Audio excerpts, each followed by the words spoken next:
ഓം ശ്രീനാരായണ പരമ ഗുരവേ നമഃ. ഗുരുമാർഗത്തിലേക്ക് ഏവർക്കും സ്വാഗതം. ജനിമരണങ്ങളെക്കുറിച്ച് തന്നെ വളരെ വിശദമായിട്ട് തന്നെയാണ് ഗുരു പറഞ്ഞു പോകുന്നത്.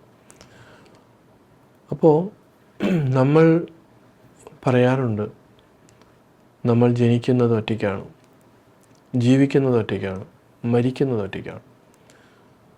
പക്ഷേ അങ്ങനെ അല്ല എന്നുള്ള ധാരണയിലാണ് നമ്മൾ ജീവിക്കുന്നത്. അവിടെ ആരും അറിവ് ഉപയോഗിക്കുന്നില്ല. എന്തുകൊണ്ട്? ഇപ്പോൾ ജനിക്കുന്ന സമയത്ത് ഒറ്റയ്ക്കാണ് ജനിക്കുന്നത്. അവിടെ വേറൊരു അസ്തിത്വം നമുക്കില്ല. അതേപോലെ തന്നെ മരണസമയത്തും വേറെ ആരും നമ്മളുടെ കൂടെ പോരുന്നില്ല. എത്ര പ്രിയപ്പെട്ട ഭാര്യയായാലും ഭർത്താവായാലും മക്കളായാലും ആരും അതിൻ്റെ കൂടെ പോകാൻ ഇഷ്ടപ്പെടുന്നില്ല. പല പല കഥകൾ നമ്മൾ അതുമായിട്ട് ബന്ധപ്പെട്ട് കേട്ടിട്ടുണ്ട്. അപ്പോൾ വിരക്തി ഉണ്ടാകാൻ വേണ്ടിയിട്ട് ഒരു സാധുവിൻ്റെ, സന്യാസിയുടെ അടുത്ത് ഒരു ഭക്തൻ, ചെറുപ്പക്കാരനായിട്ട് ഭക്തൻ പോകുന്നുണ്ടായിരുന്നു.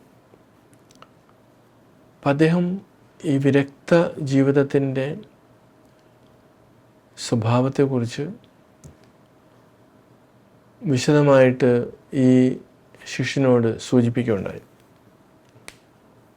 കാരണം അവൻ പറയുന്നത് എല്ലാവരും അവനെ സ്നേഹിക്കുന്നു, എല്ലാവരും തനിക്ക് വേണ്ടി പ്രാണൻ നൽകാൻ തയ്യാറാണ്. പക്ഷേ ഗുരു അതൊന്നും സമ്മതിക്കുന്നില്ല. ഗുരു പറയുന്നത് അതൊക്കെ ഇല്ലാത്ത കാര്യങ്ങളാണ്.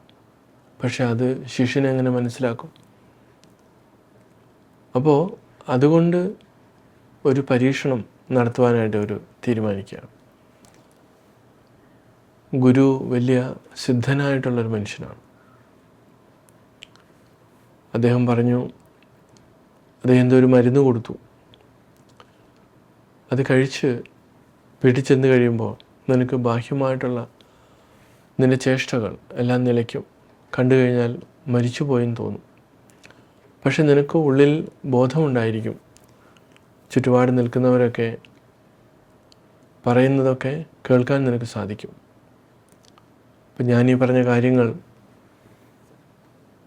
സത്യമല്ല എങ്കിൽ നിനക്ക് നിൻ്റേതായിട്ടുള്ള തീരുമാനം എടുക്കാം.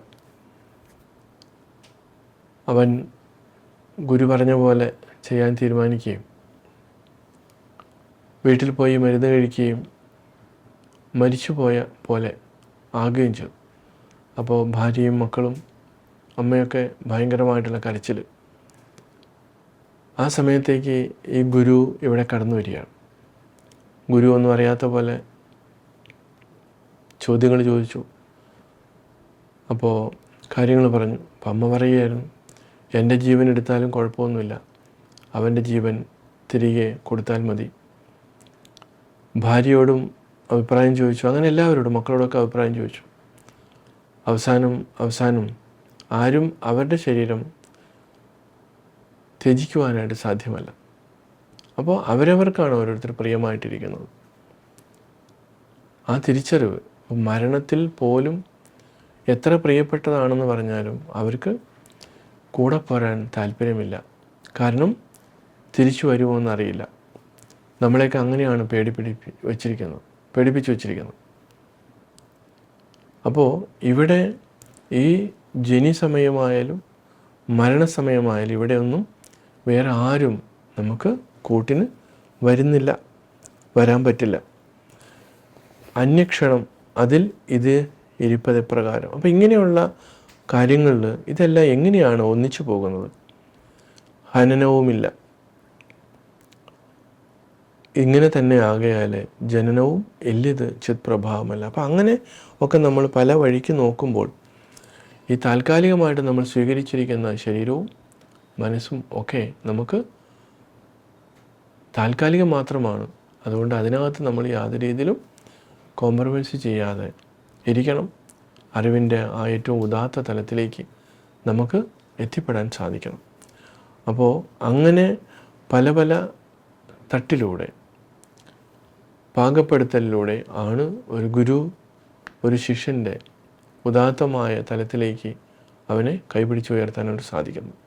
തീർച്ചയായിട്ടും നമ്മളും അതുപോലെ ഒരു ഉത്തമനായിട്ടുള്ള ശിഷ്യനും ശിഷ്യമായി ഒക്കെ മാറട്ടെ. അതിന് ഗുരുവിൻ്റെ അനുഗ്രഹം ഉണ്ടാകട്ടെ എന്ന് പ്രാർത്ഥിക്കുന്നു. ഏവർക്കും നമസ്കാരം.